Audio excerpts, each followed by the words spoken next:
구약 성경 신명기 5장 1절에서 7절까지 있는 성경 말씀을 함께 합독하도록 하겠습니다. 자, 신명기 5장 1절에서 7절을 스크린과 성경 보고 합독합니다. 시작. 모세가 온 이스라엘을 불러 그들에게 이르되 이스라엘아, 오늘 내가 너희의 귀에 말하는 규례와 법도를 듣고 그것을 배우며 지켜 행하라. 우리 하나님 여호와께서 호렙산에서 우리와 언약을 세우셨나니 이 언약은 여호와께서 우리 조상들과 세우신 것이 아니요 오늘 여기 살아있는 우리 곧 우리와 세우신 것이라. 여호와께서 산 위 불 가운데에서 너희와 대면하여 말씀하시매 그때 너희가 불을 두려워하여 산에 오르지 못하므로 내가 여호와와 너희 중간에 서서 여호와의 말씀을 너희에게 전하였노라. 여호와께서 이르시되 나는 너를 애굽 땅 종되었던 집에서 인도하여 낸 내 하나님 여호와라. 나 외에 다른 신들을 내게 두지 말지니라. 아멘. 10월 첫째 주일 오늘은 신명기 5장 1절에서 7절까지 말씀을 가지고 하나님의 자리를 침범하지 말라, 이런 제목으로 말씀을 나눕니다. 우리 한번 따라할까요? 하나님의 자리를 침범하지 말라, 이런 제목으로 말씀을 나눕니다. 오늘 나누려고 하는 것은 10계명 중에서 제1계명에 대해서 함께 나누려고 합니다. 여러분, 계명을 이해하기 위해서는 언약을 먼저 이해할 필요가 있습니다. 하나님은 자기 백성과 언약을 세우셨어요. 약속하셨다는 거죠. 성경에 레위기 26장에 12절 보면 이런 말씀이 있습니다. 나는 너희 중에 행하여 뭐라고요? 너희의 하나님이 되고 너희는 내 백성이 될 것이니라, 이렇게 써 있어요. 하나님께서 아무 의미 없는 인간, 연약하고 보잘것없는 인간인데 인간과 함께 내가 너의 하나님이 되고 너는 나의 백성이 될 거야, 약속하자. 이것이 하나님의 언약입니다. 여러분, 그런데 이 언약이 하나님에게 인간이 필요하고 인간에게 하나님이 필요하기 때문에 서로 협의 안에 서로를 위해서 맺은 언약이 아니에요. 하나님께서 일방적으로 맺으신 언약입니다. 여러분, 하나님을 보세요. 의로우신 분이십니다. 선하신 분이세요. 완벽한 의. 그런데 인간은 연약합니다. 그런 인간이 언제나 하나님을 배반했기 때문에 언약을 맺을 필요가 없는 거예요. 여러분, 천지 창조 때 기억하시죠? 하나님께서 천지를 만드시는데 셋째 날 창조가 끝날 무렵에 하나님이 셋째 날 창조된 것, 이 수면에서 묻이 땅이 드러난 걸 보시면서, 풀이 돋아나는 걸 보시면서 보시기에 좋았더라, 이렇게 말씀하셨어요. 넷째 날도 다섯째 날도 그렇게 똑같이 보시기에 좋았다고 말씀하신 하나님이 여섯째 날은 아담을 지으신 다음에요, 뭐라고 하셨냐면 마지막 창조가 끝난 아담, 그를 보면서 보시기에 어떻죠? 심히 좋았더라. 따라합시다. 나는 하나님이 보시기에 심히 괜찮은 사람이다. 아멘. 하나님이 보시기에 저와 여러분은 심히 괜찮은 사람이라고 성경이 증거하고 있어요. 여러분, 하나님이 그렇게 심히 좋았다는 건 너무 만족해 하신 거죠. 너무 흡족해 하신 겁니다.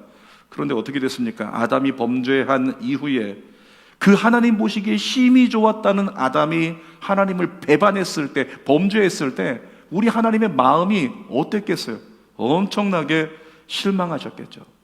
여러분, 아담의 범죄 이후에 성경에서 나오는 사람은 하나같이 처음부터 끝까지 전부 다 하나님의 마음을 아프게 하고 배반했던 사람들의 모습이었습니다. 그래서 이런 공식이 나온 거예요. 인간은 온전하지 못하다. 인간은 결국 하나님을 배신한다. 인간은 하나님의 아픔이다. 이런 공식이 우리에게 주어지는 거죠. 그럼에도 불구하고 우리 하나님 보세요. 이해할 수 없는데 그런 인간을 뭐하러? 하나님이 그런 인간과 언약을 맺으시면서 내가 너희 하나님 될게, 너희는 나의 백성이 되자, 그러면서 언약을 맺으셨다는 거죠. 남녀가 결혼을 할 때요, 결혼식 자체가 언약인 거 아시죠? 청첩장을 받고 이렇게 결혼 예식장에 들어가면 들어가는 순간에 신랑 신부가 있어요. 신랑 신부 보자마자 느낍니다. 아, 두 사람 오늘 결혼했구나. 두 사람은 한 가정을 이뤘구나. 결혼식장 자체가, 예식 자체가 뭐냐면 언약입니다. 그럼에도 불구하고 예식의 순서를 보면 뭐가 있을까요? 혼인 서약하는 것이 있어요. 저 같으면 그렇게 물어봅니다. 제가 신랑에게 묻죠. 신랑은 신부의 음식 솜씨와 신부의 외모가 나를 배신할지라도 끝까지 사랑하겠습니까? 이렇게 제가 물어봐요. 신랑들은 아멘, 네, 우렁차게 대답을 하죠. 제가 신부에게 묻습니다. 신부는 신랑이 존경스럽지 않고 세상에서 실패하고 쓰러진다고 해도 신랑을 끝까지 사랑하시겠습니까? 제가 이렇게 물어봐요. 자, 여러분, 결혼식 자체가 언약인데 혼인서약이 필요한 이유요.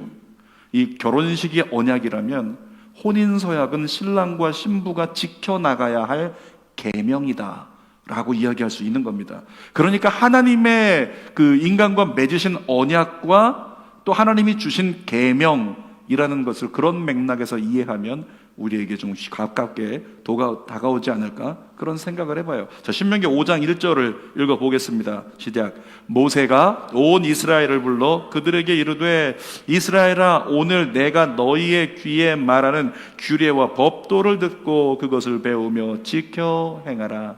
출애굽기 20장에서 십계명을 주신 하나님께서 이제 가나안에 들어가기 직전에 신명기 5장에서도 모세를 통해서 다시 한번 리마인드 시키는 거예요. 얘들아, 이 계명 이거 너희에게 줄게, 잘 지켜라. 그리고 생략된 하나님의 마음이 있습니다. 무엇일까요? 내가 너희의 하나님이 되고 너희가 나의 백성이 되는 이 언약을 맺었다.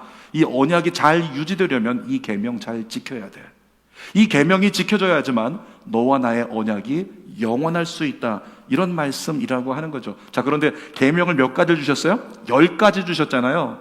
여러분, 10가지 계명 중에서요, 순서가 있잖아요. 1번부터 10번까지. 그러면 여러분이라면 1번에 어떤 계명을 넣겠습니까? 이렇게 표현할 수 있겠죠. 가장 중요한 거, 제일 중요한 걸 1계명에 넣겠죠. 오늘 1계명을 통해서 하나님의 말씀을 나누려고 합니다. 우리 세 가지로 나누도록 하겠습니다. 첫 번째로 오늘 10계명을 통해서 1계명을 통해 경배의 대상이신 하나님을 우리에게 가르쳐 주십니다. 신명기 5장 7절 다시 읽어봅시다. 시작. 나 외에는 다른 신들을 내게 두지 말지니라. 끝에 네 글자 뭐라고 써 있어요?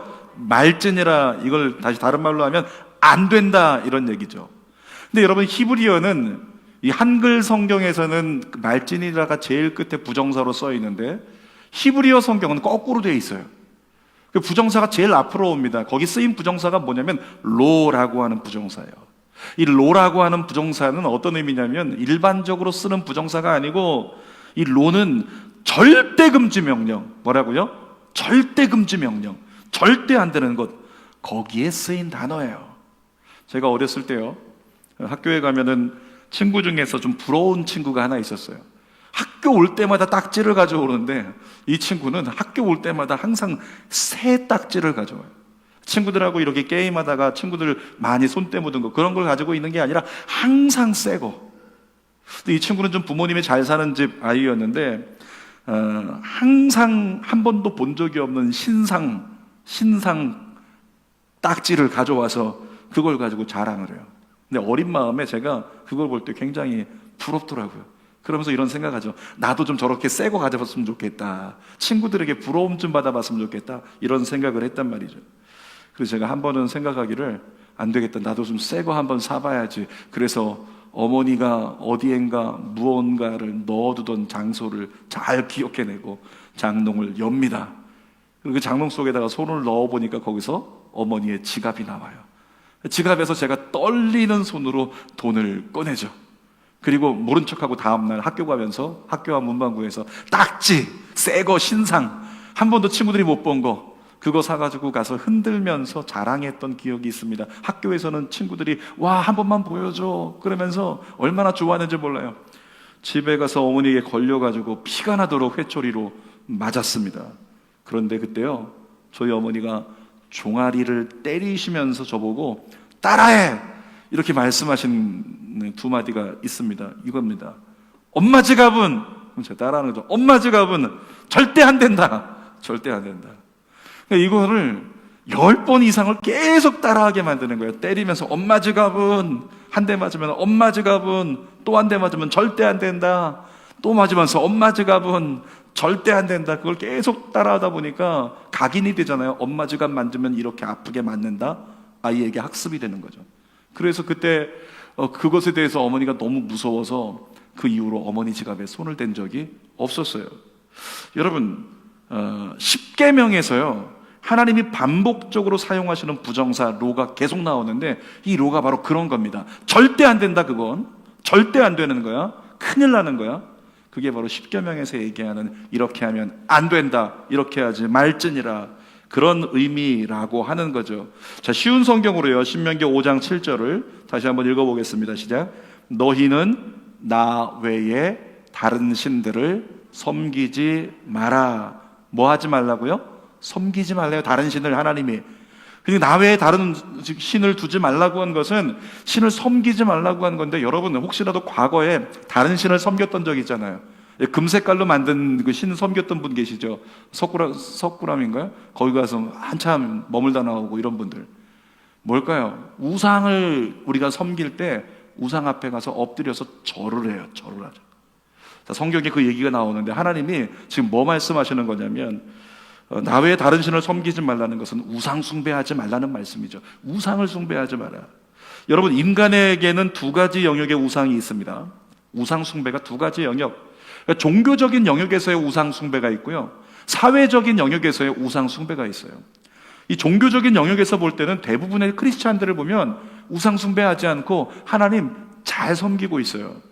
문제는 뭐냐면 사회적인 영역에서 우상 숭배하는 것이 문제라는 거죠. 이 사회적인 영역에서는 이런 것입니다. 우리가 나름대로 취미 생활하죠. 취미 생활하고 스포츠를 좋아하고 레저를 좋아하면서 여가 생활을 우리는 나름대로 즐깁니다. 그런데 이러한 즐김이 내 인생 가운데 과해지면, 그러면 문제가 되기 시작한다는 거예요. 재정적 투자로 가정의 경제를 얼마든지 키워나갈 수 있어요. 땅을 사든 집을 사든 뭐 주식을 하든 얼마든지 할 수 있습니다. 그런데 그러한 것들이 내 인생에서 과해지면 문제가 될 수 있다는 거죠. 얼마든지 해도 괜찮아 라고 여겼던 것들이 과해지면 우상숭배가 되고요, 우리를 예배로부터 분리시키는 거예요. 우상숭배는 그런 것입니다. 나로 하여금 내 마음을 예배로부터 분리시켜서 예배를 사모하는 마음을 갖지 못하게 만드는 것, 이것이 우상숭배라고요. 제가 전에 있던 교회에서 어떤 목사님을 보니까 성도님이 밥을 사주신다고 했는데 진짜 비싼 식당에 가서 밥을 사주시는 거예요. 야, 좋은 일 있나 보다. 얘기를 들어보니까 이 성도님이 주식을 내가 좀 투자를 했는데 주식이 많이 올라가지고 돈을 좀 벌었다고, 하나님께 감사헌금도 드리고 기도해 주셨으니까 우리 전도사님 제가 식사 대접할게요. 그러면서 선물과 함께 식사를 대접해 주시는 거예요. 이 전도사님이 듣다가 생각합니다. 아니, 그거 선물만 주지 말고 그렇게 잘 되는 거 있으면 나도 좀 가르쳐 주지. 나도 좀 돈 좀 벌어보게. 이렇게 하니까 성도가 가르쳐줘요. 뭐 하는 걸? 주식하는 걸. 그래서 이 목사님이 주식하는 걸 배웠어요. 이제 아침에 출근해가지고 오전에 기도하고 난 다음에 가정 또는 지역에, 구역에 신방을 나갑니다. 그럼 신방 갔다 오면 돌아오자마자 2, 3시에 그때부터 퇴근 전까지는 뭐 할까요? 컴퓨터 앞에 앉아가지고 계속 쳐다보고 있는 거예요. 뭐만? 주식창만. 어떻게 주식이 바뀌고 있는가. 설명을 들었거든요. 빨리 사고 기회 있을 때 빨리 팔고 이걸 잘해야 된다. 계속 그것만 쳐다보고 있는 거예요. 문제는 뭐냐면 과해지면 문제라 그랬죠. 이 목사님이 그렇게 여가 시간에 주식을 쳐다보던 목사님이 어느 날 보니까 예배 시간인데 앞에서는 목사님이 설교하고 계신데 뒤에 앉아서 스마트폰 꺼내놓고 거기서 주식창 보고 있는 이와 같은 광경을 보게 되더라는 거죠. 무엇일까요? 예배로부터 내 마음을 분산시키는 것, 예배로부터 내 마음을 뺏어버리는 것, 그것은 우상이라고요. 여러분 분별할 수 있기를 바랍니다. 초등학교 야구팀에서 투수를 하고 있는 어떤 아이가 이렇게 인터뷰를 기자가 했어요. 그래서 아이에게, 이제 아이들은 이렇게 서 있을 때 어깨를 이렇게 피고 서 있잖아요. 딱 서 있는 아이에게 가장 존경하는 사람이 누굽니까? 물어보니까 이 아이가 투수거든요. 그랬더니 메이저리그에서 활약하고 있는 류현진 선수는 저의 우상입니다. 이렇게 얘기를 했어요. 그러니까 아이의 입장에서 우상이라고 얘기한 이유가 뭐냐면 이 아이에게 가장 존경하고 가장 사랑하는 마음을 가지고 내 마음을 가득 채운 존재, 그게 누구냐면 류현진 선수라는 거예요. 여러분, 그런데 이 아이의 대답 속에 중요한 진리가 있지 않습니까? 내가 정말 좋아하고 정말 사랑하기 때문에 그래서 지금 내 마음에 가득한 거, 내 생각을 가득 채우고 있는 거, 이게 뭐라고요? 우상이다 라고 아이가 이야기를 하고 있더라는 거죠.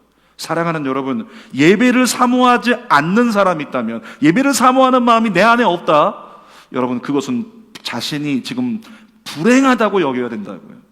예배를 사모하는 마음이 내게 없다는 것은 무언가 다른 것이 내 마음을 채우고 있다는 거예요. 여러분, 그리스도인은 예수님 만난 뒤에 예수님보다 귀한 것이 없어요.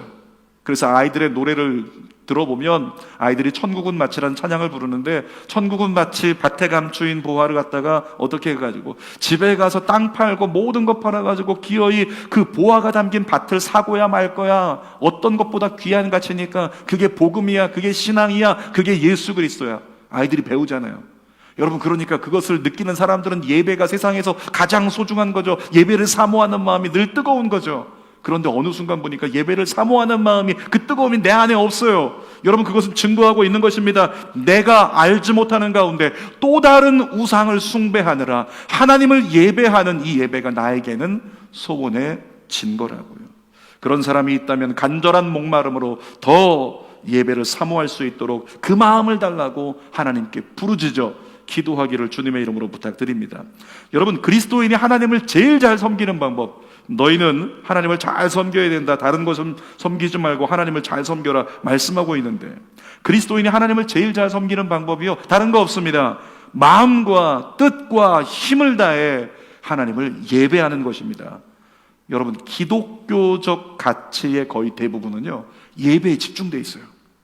기독교가 가치로 여기는 것이 예배에 완전히 다 집중되어 쏟아져 있는 거예요. 한국 교회가 비대면 예배 조치에 대해서요, 그렇게 분개한 이유가 무엇인지 아십니까? 이 교회 입장에서는 거의 예배가 전부와 같은 거예요. 전부와 같은 것인데 드리지 못하게 하니까 마치 모든 것을 뺏긴 것처럼 느끼는 거죠. 그러니까 그렇게 막 분개하면서 왜 우리 것을 뺏어, 이렇게 교회들이 아우성을 쳤던 것입니다. 정말로 진지하게 여러분에게 권면합니다. 하나님이 받으셔야 될 경배의 자리, 하나님을 너무 사랑하고 하나님을 너무 좋아해서 그 하나님을 바라보고 하나님을 섬기고 내 마음 가득 모시는 것, 하나님이 받으셔야 될 경배의 자리에 다른 거 올려놓지 마십시오. 만일 하나님이 경배를 받으셔야 되는 그 자리에 다른 것을 올려놓는 순간 나는 하나님의 자리를 침범한 중대한 범죄를 저지른 죄인이 된다는 겁니다. 자, 두 번째로요, 오늘 성경을 통해서 하나님은 선택의 기준이신 하나님을 우리에게 보여주십니다. 우리말 성경으로 신명기 5장 7절을 읽어보겠습니다. 시작. 너는 내 앞에서 다른 어떤 신도 없게 하라. 뭐라고요? 어떤 신도 없게 하래요. 어느 누구도 하나님 자리를 대신하지 못하게 하라, 이렇게 말씀하고 있는 거죠. 여러분, 구약시대 이스라엘 지도자들 중에서 안 된 지도자, 못된 지도자 말고요, 바른 지도자들, 이 바른 지도자들은 하나님의 인도하심을 대단히 중요하게 생각했습니다. 그래서 아무리 인간이 지혜를 가져오고 인간의 뛰어난 방법을 가져와도 바른 지도자들은 절대 거기에다가 하나도 귀담아 듣지 않고 마음에 새기지 않았어요. 오직 하나님 말씀만. 그래서 하나님의 인도하심만 따라 이스라엘을 이끌려고 했다는 거죠. 그러니까 바른 지도자는 누구냐면 철저히 선택의 기준을 하나님께 둔 사람, 그가 바른 지도자였어요. 그런 지도자들이 이스라엘 백성들을 이끌어갈 때 이스라엘이 광야를 이겨냈고요, 가나안을 정복하는 놀라운 역사가 있었잖아요. 근데 여러분, 그런 원리는 지금 이 시대를 살아가는 저와 여러분들에게도 동일하게 적용됩니다.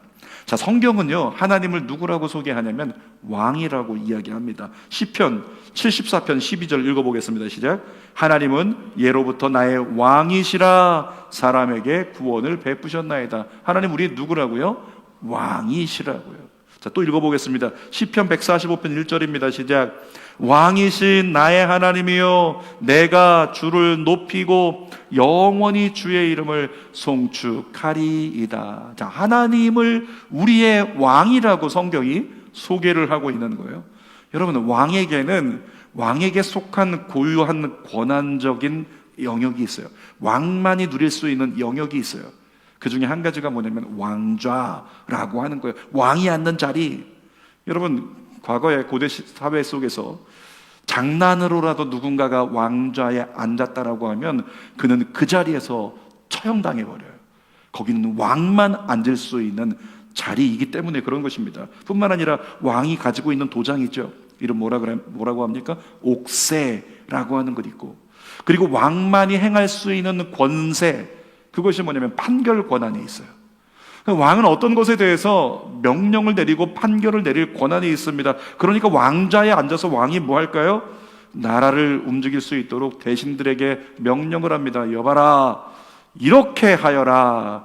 그러면 대신들이 다 같이 머리를 조아려 뭐라고 대답을 합니까? 성은이 만극하나이다. 그렇게 대답을 하고 즉시 일어나서 왕의 왕좌에서 떨어진 명령대로 그 나라들을 움직였다는 거예요. 여러분, 하나님 역시 왕좌에 계십니다. 왕이시기 때문에.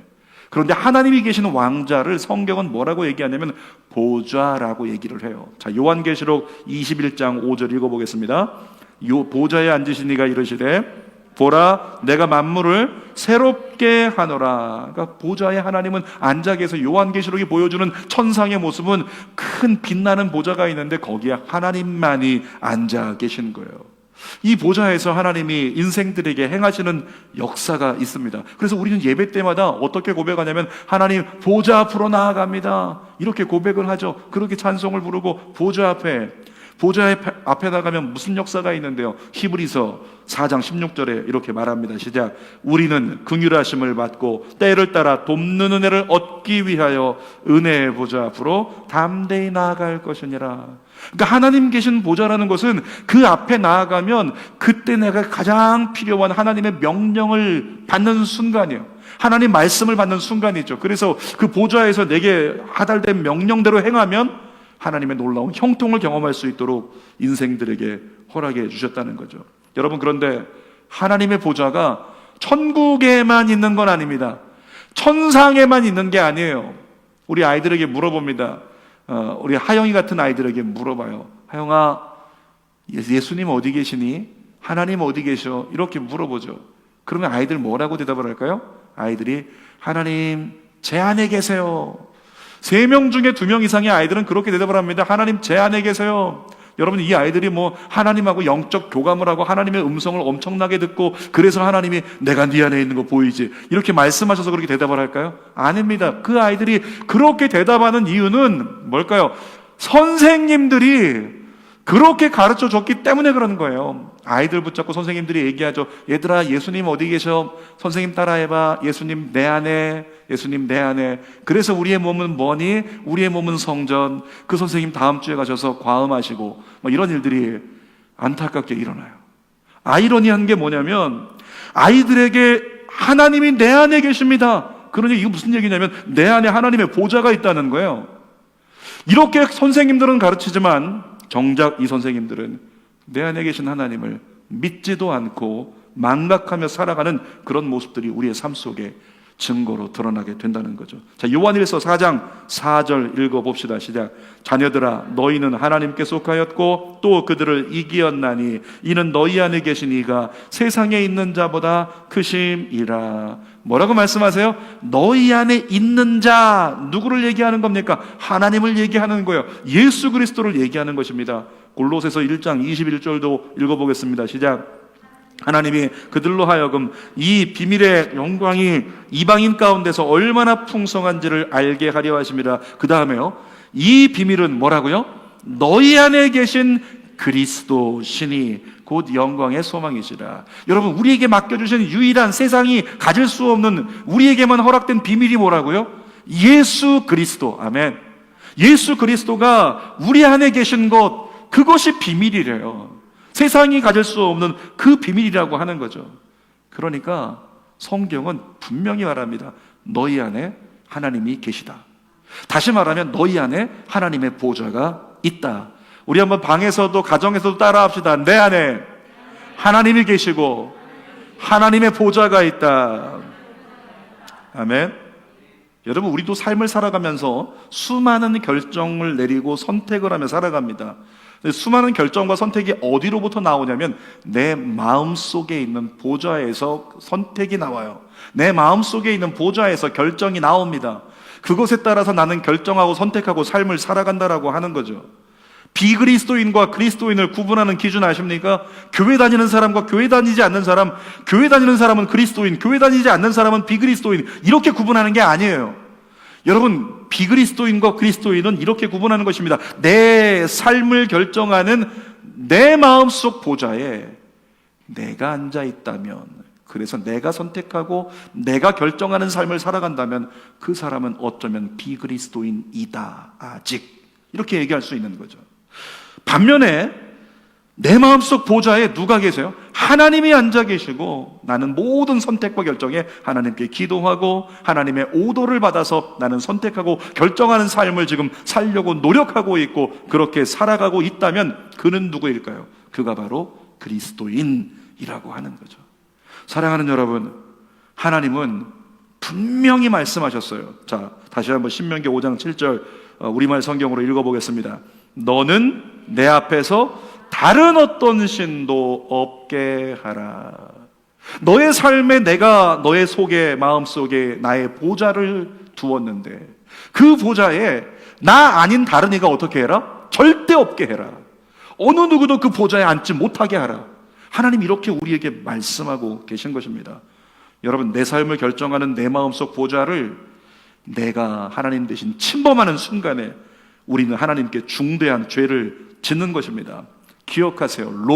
절대 금지 명령을 기억하고 하나님의 자리를 절대 침범하지 않는 예배자가 되기를 주님의 이름으로 축복합니다. 자, 세 번째 보니까 하나님이 하나님의 자리를 침범하는 자가 도대체 누구냐, 그리고 왜 침범하는가, 거기에 대해서 우리에게 물으세요. 여러분, 우리가 하나님의 사람임에도 불구하고 하나님의 자리를 침범하는 이유가 뭘까요? 하나님의 사람이면 하나님의 계명을 따라서 하나님만 섬기는 사람이 되어야 되는데 하나님의 자리를 우리가 침범하고 있다는 거예요. 이유가 뭘까요? 그 이유는 이것입니다. 우리 속에 또아리를 트고 있는 죄와 탐욕이 우리의 자아를 사로잡고 있기 때문에 그런 것입니다.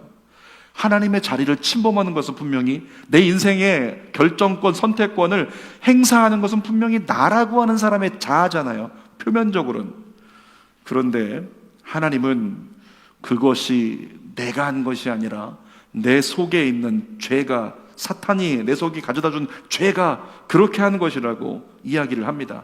그래서 하나님은 우리가 하나님의 자리를 침범하고 하나님께 범죄할 때도요, 우리를 규탄하지 않으세요. 하나님 누구를 규탄할까요? 죄를 규탄하시는 거예요. 그 죄를 규탄하고 사탄을 규탄하시는 분이 우리 하나님이십니다.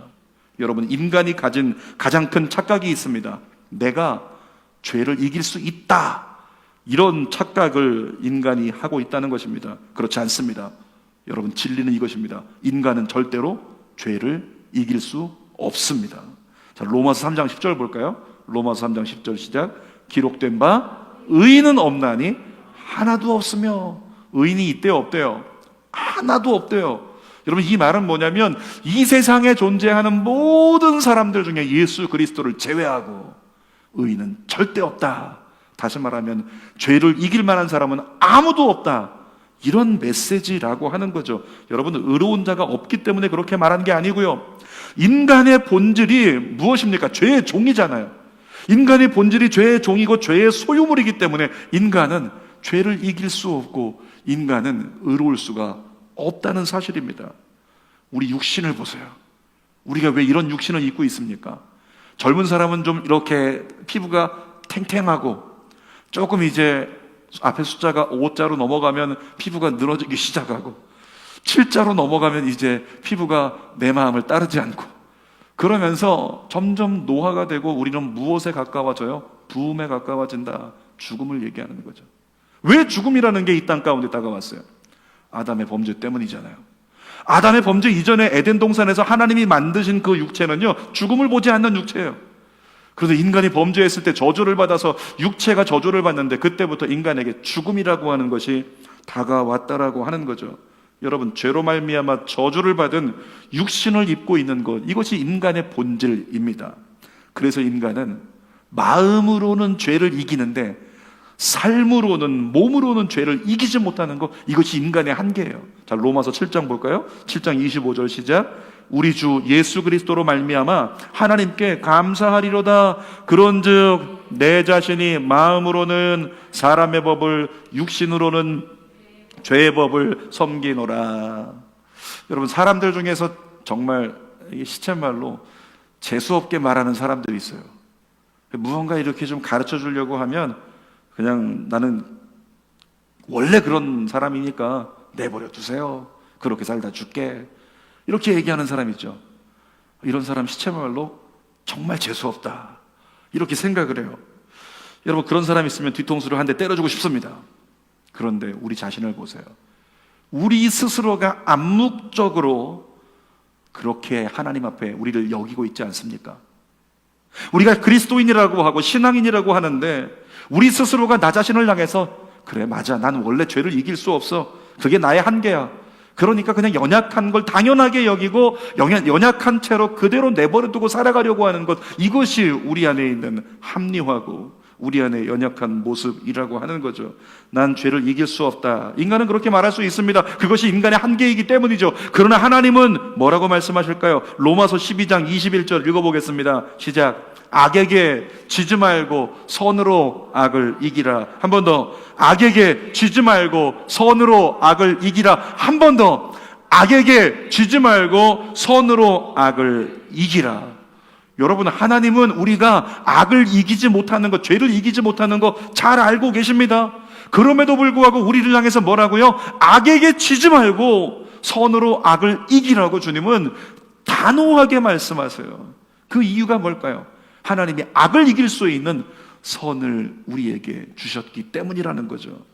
선이 무엇입니까? 세상에 존재하는 유일한 선이 무엇일까요? 그것은 바로 이것입니다. 예수 그리스도. 아멘. 예수 그리스도만이 유일한 선이십니다. 요한복음 16장 4절 읽어볼게요. 시작. 예수께서 이르시되 내가 곧 길이요 진리요 생명이니 나로 말미암지 않고는 아버지께로 올 자가 없느니라. 여러분, 이 말씀을 달리하면 내가 곧 길이요 진리요 생명이니 나로 말미암으면 선이신 아버지께로 갈 수 있다. 예수님 이렇게 우리에게 초청하시는 거죠. 그러니까 우리는 악을 이길 수 없는데 선이 되신 예수님만 따라가면 어떻게 된다? 길과 진리요 생명 되신 예수님 때문에 예수님만 따라가면, 그러면 온전한 선으로 나아가고 악은 나에게서 자동적으로 떨어지는 역사가 있다는 거예요. 갈라디아서 5장 16절에도 비슷한 말씀입니다. 읽어보겠습니다. 내가 이르노니 너희는 성령을 따라 행하라. 그리하면 육체의 욕심을 이루지 아니하리라. 설교의 결론입니다. 오늘 제목이 하나님의 자리를 침범하지 말라 였습니다. 사랑하는 여러분, 우리는 그리스도인이라고 스스로를 이야기합니다. 그럼에도 불구하고 우리는 너무나 많은 시간 하나님의 자리를 침범하고 살았어요. 우리가 세상적 가치를 이기지 못하는 이유가 있어요. 우리가 세상에서 평안하지 못하고, 어제도 몇 분하고 얘기를 나누는데 너무 우울하대요. 이 코로나 계속되니까. 믿음 좋았던 분들인데 너무나 우울하대요. 힘들대요. 이 코로나 때문에. 우리가 평안을 누리지 못하는 이유가 무엇일까요? 그것은 바로 이것입니다. 하나님의 자리를 우리가 침범하고 하나님이 주신 제1계명부터 어기는 삶을 너무나 아무렇지도 않게 살았기 때문에 우리가 평안을 누리지 못하고 세상 가치를 이기지 못하는 것이 아닌가, 이런 생각을 해봅니다. 여러분들에게 권면합니다.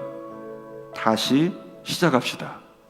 다시 시작했다가 또 매일 제자리 걸음을 할 수도 있어요. 그럼에도 불구하고 그때 또 다시 하나님 앞에서 진정한 예배자로, 진정한 그리스도인으로 다시 시작하자고요. 사랑하는 여러분, 하나님의 도우심을 구하십시오. 주님께 도와달라고 간구하십시오. 우리가 기도해야 되는 이유가 그거예요. 주님께 도와달라고 구해야 되기 때문에, 주님의 도우심이 필요하기 때문에 우리는 기도해야 되는 것입니다. 그래서 여러분, 이렇게 기도하세요. 예수님을 내가 따를 수 있게 도와주옵소서. 기도하십시오. 선이신 예수님으로 악을 이길 수 있게 인도하여 주옵소서. 기도하십시오. 하나님보다 더 사랑하고 경배하는 것이 제 인생에 없게 해달라고, 제 마음 가득히 하나님을 사모하는 마음, 예배를 사모하는 마음이 가득하게 하옵소서. 기도하시라고요. 내 마음의 보좌에 하나님을 모시고 살아갈 수 있도록 저를 도와주십시오. 하나님 따라 선택하고 결정할 수 있도록 여러분 기도하십시오. 하나님께서 여러분을 도와주실 거라고 확실히 믿습니다. 기도하겠습니다. 살아계신 아버지 하나님, 하나님을 믿고 의지합니다. 하나님, 내 인생에, 내 마음에 보좌가 있는데 그곳으로부터 나오는 모든 선택과 결정을 이제까지 내가 보좌에 앉아서 결정하고 선택했습니다. 고로 나는 하나님의 보좌를 침범한 죄를 지었습니다. 하나님이 내 인생에 보좌에 앉으셔서 하나님의 결정과 선택을 따라 살아야 되는데, 선택의 기준은 오직 하나님인데 내가 하나님의 고유 고난인 보좌를 침범했습니다. 하나님만을 경배하고 사랑하고 하나님만을 섬겨야 하는데 내 마음에 하나님보다 사랑하고 좋아하는 것들이 있어서 하나님을 더 이상 사모하지 않는, 예배를 사모하지 않는 그 연약한 결과가 내게 주어졌습니다. 하나님, 다시금 하나님만 경배하고 섬기기를 원합니다. 하나님, 내 인생의 모든 우상을 거둬 주시옵소서. 살아계신 아버지 하나님, 우리 믿음의 성도들 연약합니다. 부족합니다. 그래서 우리는 선이신 예수님 바라보고 예수님 붙잡고 기도하며 따라가기를 원하오니 주여, 그와 같이 예수 붙들고 기도하는 기도의 사람 되게 하여 주시옵소서. 예수님의 이름으로 기도하옵나이다. 아멘. 우리 두 손을 가슴에 대고 정말 내 마음의 보좌에, 내가 앉아있던 자리에서 내려와서 하나님 보좌를 향해서 엎드려서 주님 가까이 나아가서 목마른 나의 심령을 채우는 주님으로 세상을 이길 만한, 세상 가치를 이길 만한, 평강을 누릴 만한 제가 되기를 원합니다. 소망하는 마음으로 찬양하고 기도합시다. 주께 가까이, 주께 가까이 날 이끄소서. 간절히 주님만을 원합니다. 채워주소서. 주의 사랑을 진정한 찬양 드릴 수 있도록 한 손 주께 내밀고, 주께 가까이 날 이끄소서. 간절히 주님만을 원합니다. 채워주 주님으로만, 주의 사랑 주님만 바라보도록 간절한 찬양 드릴 수 있도록. 아멘. 목마른 나의 영혼 주를 부르니 나의 맘 만져 주소서. 주님만을 원합니다. 더 원합니다. 나의 만나줘 선이신 주님만 원합니다. 목마른 나의 영혼 주를 부르니 나의 맘 만져 주소서. 주님만을 원합니다. 더 원합니다. 나의 맘 만져 주소. 예수만을 원합니다. 예수만을 원합니다. 더 원합니다. 나의 맘 만져 주소서. 예수만을 원합니다. 더 원합니다. 나의 맘 만져 주소서.